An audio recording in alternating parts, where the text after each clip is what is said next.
ne sais pas ce que vous en pensez, mais moi, je commence à en avoir jusqu'ici. On en est à 40 meurtres par jour dans nos rues. Il y a plus de 2 millions d'armes illégales dans cette ville, les mecs. Il y a de quoi envahir un pays avec cet armement. Ils tirent sur les flics de cette ville comme sur des soldats de plomb. Alors merde.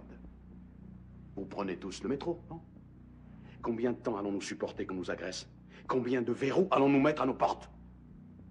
Nous n'avons plus de police, ni de procureur, ni de tribunal, ni de prison. Je veux dire que tout ça, c'est fini. Il y a 2 poids et 2 mesures. Maintenant, on est une statistique. Alors moi, je vous dis, quand on n'ose plus descendre acheter un paquet de cigarettes le soir, parce qu'on sait que la rue appartient aux loupards et aux voyous dès que la nuit tombe, et que les autorités ne peuvent pas nous protéger, voilà ce que je vous dis, les mecs. Vous avez une obligation morale, le droit de préserver vous-même vos vies. Vous pouvez fuir, vous pouvez vous cacher, ou essayer de vivre à nouveau comme des hommes. C'est notre Waterloo, mes amis.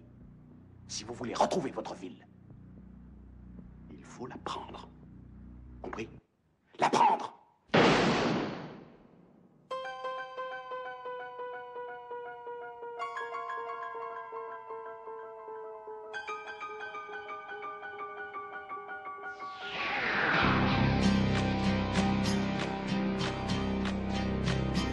Et bonjour à tous. Une fois n'est pas coutume, je vais évidemment revenir sur un de mes genres favoris de cinéma, en tout cas celui qui me fascine le plus au niveau de son ambiguïté idéologique, morale, tout ce que vous voulez. Il s'agit évidemment du revenge movie et plus particulièrement du vigilant movie. Pour ce faire, je vais vous parler du film, un des films les plus emblématiques et aussi un des plus complexes et un des plus intéressants du genre. Il s'agit donc du Vigilant de William Lustig, sorti en 1983 avec Mark Forster et le magnifique Fred Williamson. Alors, film culte pour de nombreux cinéphiles. William Lustig, réalisateur emblématique de Maniac et de la trilogie Maniac Cop. Je suis pas un très grand fan de Maniac, même si je reconnais les qualités propres au film, parce que c'est moins mon genre, mais je suis un fan absolu des Maniac Cop, et notamment du numéro 2, que je trouve absolument parfait. Le premier est très bien aussi, le 3 est très problématique pour des problèmes de production, etc. Mais j'adore, c'est un de mes boogeyman préférés, c'est un de mes films d'horreur préférés. Cette espèce d'énorme golem, cette énorme Golgoth là qui traverse la ville, les rues nocturnes de New York, je crois, et qui est un ancien flic qui va détruire des gens. Enfin, il y a vraiment ce côté Golgoth et golem qui m'intéresse vraiment dans ces films-là, un peu comme le Terminator en fait. Je suis aussi très fasciné par la figure du Terminator depuis gamin. Donc voilà, ça c'est pour mon attachement au cinéma de William Lustig. J'ai pas vu tous ses films, mais Maniac Cop 2 et la trilogie Maniac Cop en général en fait partie des films que je préfère. Et il y a évidemment mon film préféré qui est Vigilant. Et Vigilant s'inscrit évidemment dans cette grande tradition du Vigilant movie qui a été initiée dans les années 70, avec des films comme bien évidemment Le Justicier dans la ville avec Charles Bronson, Taxi Driver, on peut citer aussi de Martin Scorsese, qui est un autre type de Vigilant, un peu plus là, beaucoup plus profond et beaucoup plus intéressant que la plupart. On peut aussi citer des films un peu sécuritaires dans cette vibe là, comme bien évidemment l'Inspecteur Harry. Et on peut aussi citer, bien évidemment, dans les années 70, toute la vague des poliziotesco italiens, et notamment les films avec Maurizio Merli, Thomas Milian et Franco Nero, dont un avec Franco Nero dont je vous parlerai très bientôt, et qui est dont Vigilant c'est un petit peu, c'est même fortement inspiré, mais ça sera pour un prochain épisode.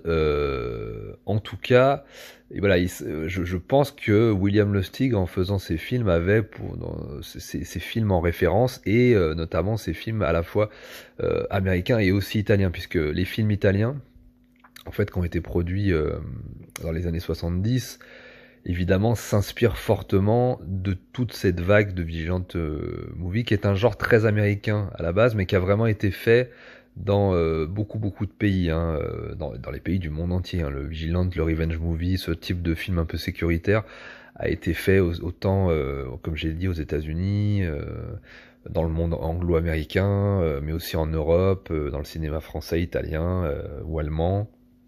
Et même en Asie, avec le cinéma de Hong Kong, le cinéma japonais, puis plus tard le cinéma coréen, et ce type de récit perdure encore et encore et encore. Et je pense que, alors là c'est une petite digression que je fais, c'est que je pense que ce type de récit répond vraiment à ça a une vocation cathartique. C'est vraiment quelque chose qui comble en fait de manière spectaculaire. Hein, c'est le but aussi d'un film, c'est de nous transporter quelques instants dans un imaginaire auquel on peut s'identifier.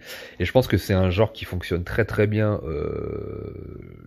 dans les classes populaires, puisque c'est un film en fait qui répond à la frustration de l'injustice. Et donc moi souvent on a tendance à cataloguer. Alors soit il y a les critiques de gauche qui vont systématiquement alors soit traiter les films de fascisme, soit en fait creuser dans le sens de la dénonciation de ce fascisme, c'est-à-dire par rapport au fait qu'il traite les personnages de manière un peu ambiguë et puis en même temps de manière un peu désespérée en les critiquant. Donc c'est à la fois une critique de ça ou à la fois une apologie. Et puis les gens de droite vont plutôt avoir tendance à s'approprier ça pour pouvoir en fait, on va dire, justifier une certaine politique, etc. Moi je pense que en fait, la clé se situe pas du tout entre la gauche et la droite, qui sont de toute façon des leurres politiques. De toute façon, je pense que le Vigilante s'inscrit dans quelque chose d'ancré dans les classes populaires et dans la justice sociale en fait. Je pense que, alors c'est fait de manière, comme j'ai dit évidemment, soit très intelligente.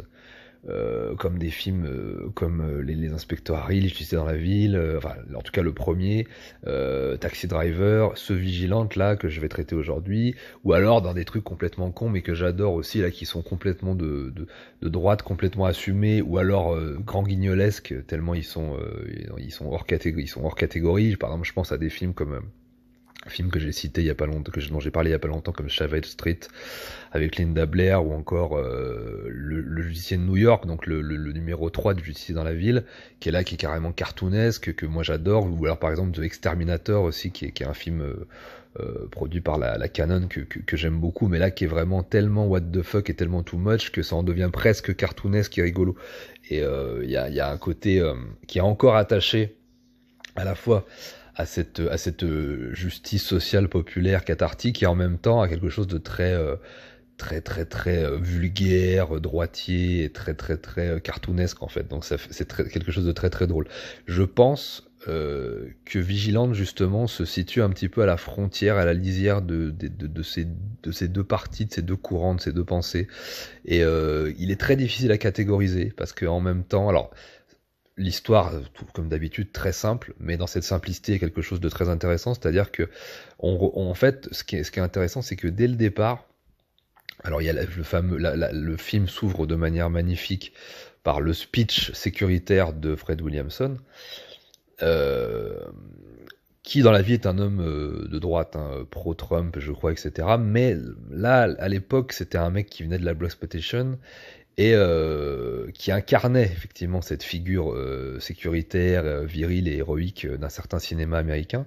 Mais en même temps, là où le film est intéressant, c'est que le speech, en fait, il le fait devant des prolétaires.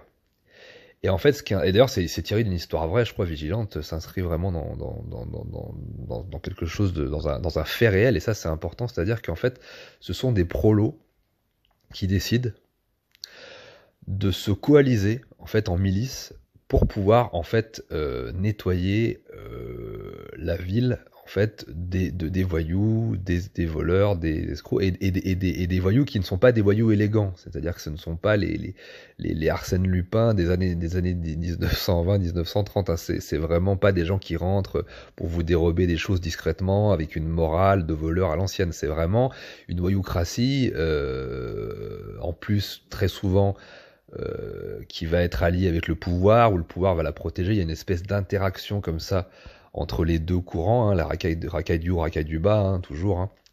Et donc, des voyous sans honneur, dégueulasses, qui sont prêts à tuer père et mère pour 50 balles, et dont le héros du film, donc interprété par Mark Forster, va en faire les frais.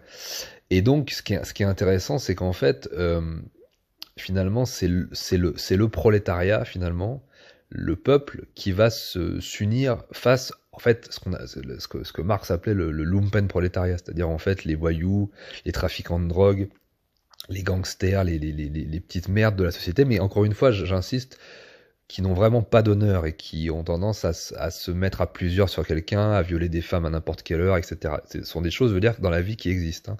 Et c'est pas pour justifier telle ou telle réponse, telle ou telle pratique, mais c'est quelque chose qui existe dans la vie. Donc en fait, souvent, ça me fait un petit peu rire quand des gens trouvent ambigu, si vous voulez, le fait qu'à un moment donné, les gens se coalisent pour protéger leur propre vie. Disons que là où ça peut être quelque chose que je dénonce complètement, c'est quand c'est récupéré politiquement. Ça, c'est quelque chose de toujours dangereux, puisque en fait, le politique est toujours quelque chose... Ça n'est jamais quelque chose d'honnête. Hein. La politique est une pourriture par essence. Donc forcément, de droite ou de gauche, tous les courants, qu'ils soient sociaux ou qu'ils soient sécuritaires, vont être récupérés d'un côté ou de l'autre, quelle que soit l'histoire, et l'histoire nous l'a montré. Donc en fait, c'est pas là où le Vigilante est intéressant. C'est-à-dire qu'il ne justifie pas forcément une politique sécuritaire, mais par contre, il justifie une coalition prolétarienne qui s'unissent face à l'horreur et à l'injustice. Et c'est en ça, moi, que je trouve les Vigilantes intéressants. Et c'est en ça que je pense cette catharsis en fait crée chez le spectateur populaire, le prolo, le prolesse, quelque chose qui lui parle profondément, parce que c'est celui qui subit le plus l'injustice, c'est celui qui doit travailler, et en même temps c'est celui qui doit subir toutes les horreurs de la société. Donc je pense que c'est de toute façon de lui que viendra la réponse à nos problèmes, au prolétariat, mais je veux dire, alors je vais pas vous dire que c'est des films de gauche non plus, hein, ça n'a rien à voir. Justement, je pense qu'en fait ça dépasse à peu près tous les clivages. C'est simplement quelque chose qui parle à l'inconscient collectif en fait du peuple, et c'est souvent d'ailleurs des films qui ont beaucoup de succès. Donc après cette longue digression, dont je m'excuse encore, voilà, Vigilante, ce qui est intéressant, c'est que ça va être l'histoire de Mark Forster, qui c'est pas un flic, c'est pas un ancien bourgeois de gauche qui devient un mec de droite, c'est pas quelqu'un qui a fait la guerre du Vietnam, c'est pas quelqu'un, peut-être qu'il l'ait fait, mais en tout cas c'est un prolo, c'est un mec qui bosse à l'usine, je crois, etc., et qui a une vie tout à fait banale, normale, avec avec son enfant et sa femme. Et d'ailleurs, ce qui est très intéressant, c'est qu'en fait on passe très peu de temps, le film nous décrit pas du tout la vie de cette famille-là. Il y a à peu près une scène où on les voit ensemble. On voit cette espèce une scène comme ça dans un parc à New York, etc. Je crois, et on les voit juste vivre un moment très banal en fait de la vie quotidienne, qui dure vraiment quelques minutes. Et très rapidement, en fait, l'injustice se produit, puisqu'en fait, voilà, le personnage va perdre son enfant va être tué. Et en fait, ce qui va être, alors il va subir en fait tout un tas d'injustices, donc notamment, alors tout ce qui résonne dans la société d'aujourd'hui, c'est-à-dire qu'en fait l'injustice qui se fait jour, c'est-à-dire que l'horreur se fait jour, en plein jour d'ailleurs dans le film. Par la suite, donc évidemment, le criminel ne va pas en prison, il est protégé par un avocat véreux, donc qui est évidemment à la botte des grands, à la fois des grands hommes politiques et des grands trafiquants de drogue ou des grands bandits. Là, je vous laisserai faire le pont entre ce personnage dégueulasse interprété par l'acteur justement qui jouait dans Maniac, acteur mythique là dont j'ai oublié le nom, qui est vraiment une, enfin vous ferez le lien entre lui et puis Dupond-Moretti. Je pense que c'est exactement les deux mêmes pourritures, d'ailleurs ils ont à peu près les mêmes gueules, et c'est exactement le même type de personnage. Donc évidemment l'avocat pourri va évidemment libérer le méchant, et c'est le père de famille qui a subi l'injustice qui va lui se retrouver, parce qu'il s'est un petit peu trop énervé contre le juge, en tôle. Donc il y a tout le milieu du film en fait. On a on a Mark Forster qui est, alors non seulement dont on n'a pas réparé l'injustice, de son c'est une injustice irréparable, mais je veux dire le criminel de son enfant n'ira pas en prison, et lui par contre ira en prison parce qu'il s'est un peu trop énervé contre le juge. Donc c'est vraiment l'inversion totale, l'inversion morale extrême. Hein, alors là je fais un parallèle avec ce qui se passe aujourd'hui, mais comme ce qui se passe en fait depuis très très longtemps dans nos sociétés modernes. Sauf que là ça prend des proportions infinies aujourd'hui. Mais en tout cas voilà, grosse sensation d'injustice. Et en parallèle, on va suivre donc effectivement la milice de prolétaires, donc initiée par Fred Williamson, qui vont eux chasser les voyous dans la ville, etc. Et à la fin, bon, je vous raconte pas tout, mais voilà, ils vont se retrouver. Et ce qui est toujours très intéressant aussi dans ces films, et cette fin un petit peu ambiguë, c'est que le Mark Forster, donc le personnage qui est un acteur intéressant, parce que c'est un acteur qui incarne vraiment. C'est un acteur qui a pas beaucoup d'expression et qui a souvent une tête d'endormi. C'est un acteur que j'aime beaucoup, mais qui a pas beaucoup donc qui a vraiment le regard endormi, quoi. Et là, il est vraiment parfait dans ce rôle parce qu'il est un petit peu comme perdu et un peu mort comme ça dans toutes ces situations. Il n'arrive pas à comprendre en fait vraiment ce qui lui arrive. Il n'arrive pas à comprendre cette société, il n'arrive pas à comprendre ce qui lui arrive, et ça, il incarne vraiment ça à travers son personnage et à travers le visage qu'il a en tant qu'acteur. Et à la fin du film aussi, voilà, ce qui est très intéressant, c'est que c'est là où le film en fait est intéressant, c'est qu'il va punir quelqu'un, il va aller jusqu'à punir les hautes instances en fait, enfin l'incarnation des hautes instances. Enfin, je vous laisserai découvrir le film, vous comprendrez ce que je veux dire, mais disons que ce qui est intéressant, c'est que en plus de mettre dans la peau des vigilantes des gens du peuple, des ouvriers, il va aussi dialectiser dans ce sens où le héros auquel on s'identifie, donc interprété par Mark Forster, va à la fois punir la racaille du bas, mais qui est intrinsèquement liée de manière organique à la racaille du haut, c'est-à-dire en fait à ceux qui décident et qui finalement interagissent et deal en fait avec ces voyous que les prolesses se ramassent dans la gueule tous les jours, mais qui est en fait une situation qui leur est profitable, puisqu'en fait ils interagissent. C'est vraiment une interaction réciproque entre deux systèmes, on va dire, politiques, économiques, voilà, qui en fait sont objectivement alliés, en fait. C'est-à-dire que les deux en fait s'entraident. Et par là même nourrissent la bête et nourrissent le mal. C'est-à-dire qu'en fait, il faut pas avoir l'œil uniquement drivé sur ce qui se passe comme ça dans le quotidien, et dans ce que le peuple peut subir de plus injuste et de plus horrible. Il faut aussi regarder ce qui se passe en haut et dans les prises de décision du haut. Et c'est toujours les films les plus intéressants en fait. Les films qui sont bêtement de droite sont souvent des films qui ne font que regarder en bas. Et en fait, c'est la faute des racailles, des gauchistes, des machins.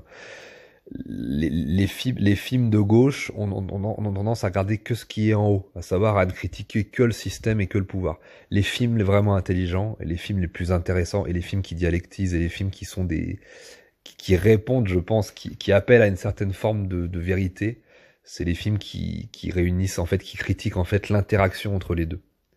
À la fois entre ce que se prennent les gens dans la gueule au niveau du quotidien, et en même temps, les gens qui décident ou qui ne font rien pour que ça se passe comme ça. Et d'ailleurs, récemment, je vous ai parlé de Troupes d'élite, de José Padilla, et c'est exactement ça. C'est-à-dire que le premier est un film de droite, le deuxième est un film de gauche. Et en fait, si on prend la saga, le diptyque, dans son ensemble, en fait, ça dialectise, et on se rend compte, en fait, que ce sont des films super cool parce que c'est